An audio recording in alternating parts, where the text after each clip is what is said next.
लुटेरी बीवी। नीता का परिवार उसकी शादी कराना चाहता है, पर नीता को अपने बॉयफ्रेंड से ही शादी करनी होती है, जिसके लिए परिवार तैयार नहीं होता। इन्हीं सब उलझनों के बीच नीता के पापा उसकी मर्जी के खिलाफ राघव और नीता की शादी करा देते हैं। शादी ਤਾਂ ਤੁਸੀਂ ਮੇਰੀ ਕਰਾ ਦਿੱਤਾ, ਹੁਣ मैं भी देख दिया ए परिवार खुश किवें रहंदा है।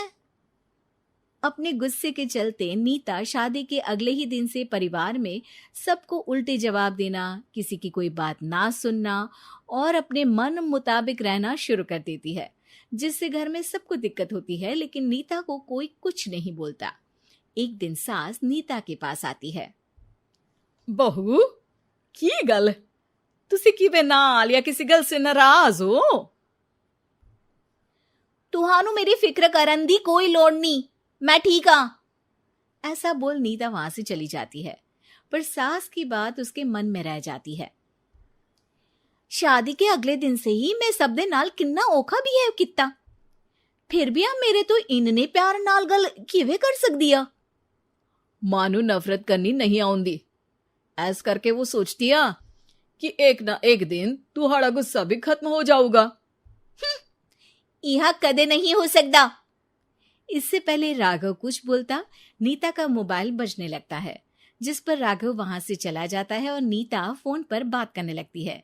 जिसके बाद अगले दिन से नीता की जैसे ही आत्मा बदल गई हो, वो बिना किसी के बोले घर के सारे काम कर देती है। उसकी ऐसी काया पलट देख राघव और उसकी माँ हैरान रह जाते हैं। बहू, तबियत शबियत ता ठीक सी? तबियत छड्डो मां, मैनू लगदा इसदा दिमाग हिल गया। ए तुसी दोनों की गल करी जांदे हो? मैं ठीक आ ते मेरा दिमाग भी। बस आज रियलाइज हो गया कि मैं अपने गुस्से विच कितना प्यारा परिवार ठुकरा रही सी। नीता की बात सुनकर सब बहुत खुश होते हैं और अब नीता सास की सेवा से लेकर पति की हर बात मानने लगती है, जिसकी वजह से कुछ ही समय में घर की सारी भाग दौड़ उसके हाथों में आ जाती है। उसी के साथ सास और राघव भी हर काम के लिए नीता पर ही डिपेंड हो जाते हैं। नीता, मेरा लैपटॉप किथे आ? बहू, मेरी दवाइयां। अब नीता अच्छी पत्नी और सर्वगुण संपन्न बहू बन गई होती है और इसी तरह विश्वास जीतते हुए एक दिन तिजोरी की चाबियां भी उसके हाथ में आ जाती है। ऐ हुई ना गल, हुन आएगा जिंदगी विच स्वाद। तिजोरी की चाबियां हाथ में आती ही नीता एक रात सास और पति के सोते ही सारे गहने और कैश लेकर घर छोड़ अपने बॉयफ्रेंड के पास चली जाती है।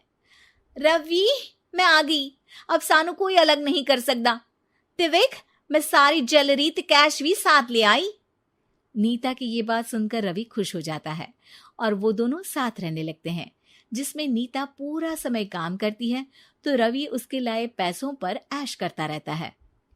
मैं तेरे तो प्यार कर दिया, ता करके ससुराल छड़ाई, और एक तू आ जो पैसों दे आगे कुछ भी नहीं देखदा। ओ महारानी, अपने काम तो काम रख, मेरे ते जुबान लड़ान दी जरूरत नहीं, वरना इस घर तो बाहर कर देना है। ऐ मेरा घरा, तेरा ससुराल नहीं, जीवे मन किया रहली, इथे रहन लाई, हाथ चला जुबान नहीं। रवि की बातें सुन नीता के सिर पर जैसे आसमान ही टूट जाता है। एक तेरे करके मैंने अपने मां पियो नाल उस भले चंगे ससुराल नु भी धोखा दिता, ते तू छड्ड परे, मेरी ही गलती आ। जे अखा उत्थे तेरे प्यार दा पर्दा डाल, उस दिन फोन ते तेरी गल्ला विच आ गई। जे नहीं आउंदी ता आज खुशी नाल उथे ही बैठी होनी सी। ए भाषण उन्ना दियो जिससे इसका फर्क पड़े, मेरे कॉल नौटंकी नहीं। रवि वहां से चला जाता है और नीता रोती पछताती वहीं बैठ जाती है। हाय रब्बा, ए मैं की कर दिता, उस घर विच भी वापस नहीं जा सकती। एक ता घर छोड़ा, नाल चोरी भी की, कोई मेहणु माफ नहीं करूंगा। घर कैसे वापस जाए, इसी डर से नीता रवि का घर छोड़ नहीं सकती। इसी तरह दिन बीतते हैं और उन्हीं के साथ हालात बद से बदतर होते जाते हैं। अब रवि पैसों और अपनी मनमानी के लिए नीता के साथ मारपीट भी शुरू कर देता है, जिससे परेशान होकर एक दिन नीता उसे छोड़ अपने ससुराल वापस आ जाती है। जिसे वहां देख राघव गुस्से से लाल हो जाता है। हूं थे की लेना या हमारी जिंदगी के साथ घर ता तो पहले ही बर्बाद कर गई सी। जान दिया, मेरी गलती माफी लायक नहीं। मैं कमली सी उस ढोंगी नु सच्चा प्यार दे इस सच्चे प्यार नु बोझ समझती बैठी। मैनू माफ कर दो। जे मेरी नूर रानी समझ गई आ कि उस तो गलती हुई आ, फिर किस बात का रुसना मनाना। केड़ी नूर रानी? रानी बोलन जोगा इसने केड़े झंडे गाड़ दिए?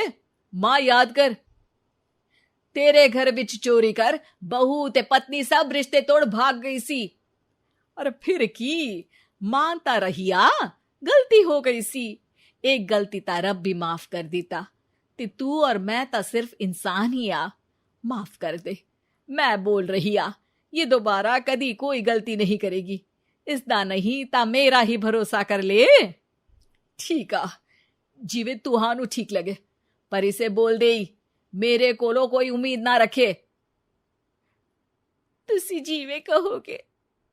अब सास हर रोज राघव को मनाने की कोई ना कोई नई तिकड़म बताकर नीता को उसके पास भेजती रहती है, जिससे कुछ समय बाद नीता का पछतावा और कोशिशें देखकर राघव भी उसे माफ कर देता है।